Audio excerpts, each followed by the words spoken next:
week 5 of my Winter Art Fitness Transformation over 50 edition. In this week's video, I'm going to be sharing with you 7 protein sources that I wish I knew sooner, as well as some updates to my fitness routine. But before I dive right into that, it is Wednesday, Walking Wednesday, the Wednesday after Thanksgiving. And as you saw in my last week's video, my body update. And if you missed that, I'll post it right here. In that video, you also saw that, hey, I ate a normal Thanksgiving. Actually, I had 2 plates. How can I pass up turkey, macaroni, greens, cake? Not too much cake, but some key lime pie. But anyway, I took a diet break last week. From Wednesday to Saturday, I took a diet break. And what that looks like is, I didn't really count my macros, but it also means I didn't wall out either. It's not like I went off the rails, it's just I didn't really focus on it that much because I wanted to enjoy my family and the holiday. I was in North Carolina at my parents'. They live in rural North Carolina. No gym, no fitness equipment. And I really didn't want to hear their mouths talking about, why are you not eating? So I ate. And this week, I am on a mini cut. So what's a mini cut? From the very first video, you saw that my calories were set at about 1,600. And I was trying to get about 150 grams of protein a day. But I've only been averaging about 135 to 140. So on this week's mini cut, macros are going to look something like this: 40% protein, 25% carbs, and about 35% fat. So we'll see how that all works out. So now let's get right into the 7 proteins that I wish I knew about sooner. Just my usual protein haul right here, but in an effort to try and hit that 150 grams of protein this week, I'm going to be taking some other protein sources and stacking them onto my usual protein to get 10 to maybe 30 grams of more protein per meal. First up, we have collagen. So collagen is a dietary supplement that helps to promote skin, hair, nails, and joint health. These are the 2 brands that I get off of Amazon, and I'll put a link in the description box below so that you can read up on them if you would like. These 2 are unflavored, but they do come in various flavors, and you'll also sometimes be able to find a protein powder that has collagen inside of them.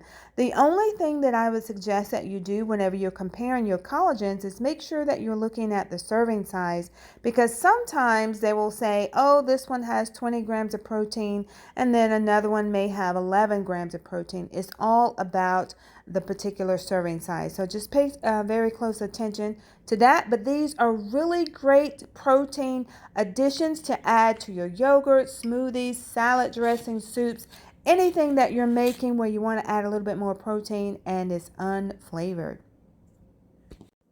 The second protein source that I wish I knew about sooner is peanut butter powder. I used to absolutely love peanut butter and jelly sandwiches before I became gluten intolerant, but this peanut butter powder is exactly the same, except it is fewer calories. It's about 1/3 of the calories of peanut butter, but all you have to do if you want to have peanut butter is just take some peanut butter powder, add a little bit of water to it, and voila, you have a peanut butter to make a sandwich.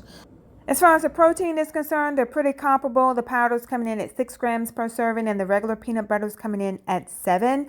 I use these peanut butter powder in my smoothies and yogurts and all of my baked goods. And it's a great alternative to regular peanut butter because it's less calories and less oils. The The third protein source that I wish I knew about earlier is flaxseed. Now, I've always known about flaxseed as very high in fiber, but I never really paid any attention to the protein. It has 6 grams of protein in each serving. That is a lot of protein for some seeds. Now, just imagine if you stack all of these things. If you got the flaxseed with the peanut butter powder, the collagen, the Greek yogurt, the plant-based or whey protein powder, and don't even get me started on some chickpeas. We're going to talk about that coming up. But if you added all of that up, that would easily be an over 50 grams of protein in just a shake alone. Bone broth is another protein source that I just recently stumbled upon, meaning earlier this year. I've totally known about chicken broth and beef broth, but it wasn't until I started researching different kinds of proteins that I stumbled across bone broth. And this is a powdered form bone broth that I do get from Amazon. It has 15 grams of protein per scoop. And in comparison to this can of chicken noodle soup here, that only has 7 grams of protein. Now, this bone broth here is a sipping broth, meaning that you can just boil it in water and sip on it if you're going to have a fasting day, or you can add it into soups and other things like that. The fifth protein source that I wish I would have known about sooner is nutritional yeast. It's widely used among vegans. I'm not a vegan. I just happened to be watching Tabitha Brown cooking something. I think it was some kind of gravy, and she was using nutritional yeast. And I started to do a little research on it. It's loaded with B12 vitamins, lots of fiber, and upwards of 8 grams of protein per serving. If you've never seen it before, here it is. It's orange. It tastes kind of cheesy, and definitely another underrated protein source. A protein source that I didn't even know existed until I was on the Aldi's fine aisle one day and stumbled across these breadless breadcrumbs. It is a pea protein that has about half the calories, half the carbs, and double the protein of regular breadcrumbs. I use them anytime that I'm making Italian dishes like meatballs or chicken parmesan, and it tastes delicious. And the last protein source that I wish I knew about sooner is the chickpea. So it's not so much that I didn't know about chickpeas. I've eaten chickpeas before, also known as garbanzo beans. I know that hummus is made of chickpeas, but it wasn't until I became gluten-free that I saw so many other uses of the chickpea. There's chickpea flour, there's chickpea pastas.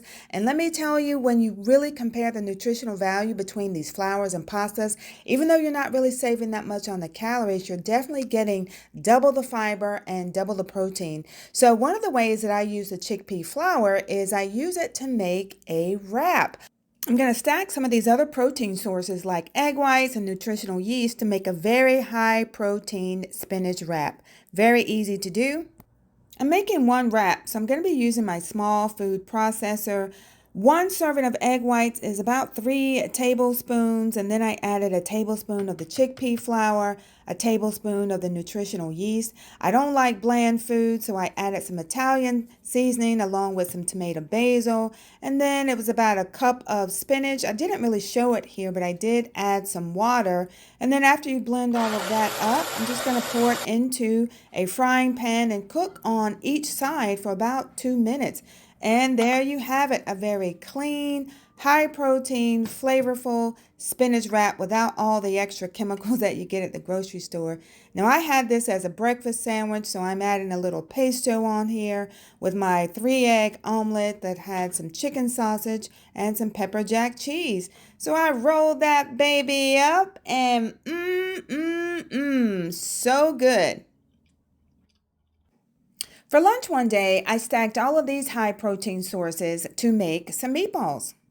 In a large mixing bowl, I used a pound of ground chicken, added all of my other seasonings and peppers, and added 2 tablespoons of the Italian breadless breadcrumbs and 1/4 of a cup of the nutritional yeast. I mixed all that together, formed my meatballs, and then I put it in the air fryer for about 20 minutes. While the meatballs were cooking, I boiled 1.5 cups of water and added 1 scoop of the powdered bone broth. Now, if you're going to be using the powder, you definitely want to stir it up to make sure that it dissolves well and so that your pasta can absorb all of the nutrients. When you really start paying attention to serving size, you'll see that pasta serving size is only a half a cup, and that really is not a lot, especially for me. So I wanted to add a little bit more veggies, so I spiralized this zucchini, and you can see it was giving me heck, but anywho, I worked through it in order to spiralize the whole thing. Whenever you're using pea protein pasta, it does take a little bit longer to boil than your regular pasta. But once it was done, I had a little bit of the bone broth left. So I just wanted to put in my zucchini and use that remaining bone broth to steam it. I didn't boil it. I just kind of sauteed it just a little bit, just so that the zucchini would get a little tender. And then all of my pasta was done. So here is the result, coming in at a whopping 60 grams of protein. So as you can see, there's so many different little protein sources that, we don't even really think about, that when we combine them together, it does add up. And one of the first things that I did to increase my protein is just begin to eat more of those things that you like. Like for me, instead of having maybe 3 ounces of chicken, I may eat 5 or 6 ounces, and that really helps out quite a bit. As far as the gym gains, I know for certain that I'm getting stronger, and I'll be stepping on the scale again probably next week. But just the fact that I can go from doing push-ups on a bar to doing push-ups on the floor, even though I need to work on my form, is a sign of strength. Being able to wear the weighted vest, like right now, I am wearing the weighted vest. I mean, these are small things that you can do as well. It requires very little effort. Just put on a weighted vest. If you're walking already, just start walking. Because all these little gains is going to add up to a big old gain. And let me tell you something, honey. When I get my body back, all my videos maybe standing around in a bikini, honey. Because menopause tried to destroy me. But I'm fighting tooth and nail. Hey, I hope you are too. One thing I do want to say before I sign off, it is winter and it is cold out here. And it's probably going to get cold where you are. It may not be 24 degrees where you are just yet. But don't let the winter stop you from meeting your goals. No excuses. For me, I have on my hat, satin-lined hat. I have on some little warmers inside of my gloves and inside of my shoes. And I have on some lined leggings. So hey, I'll put those in the description box because I want you to be successful out here with your fitness as well. So no excuses. So until next time, get up, get going, and get there.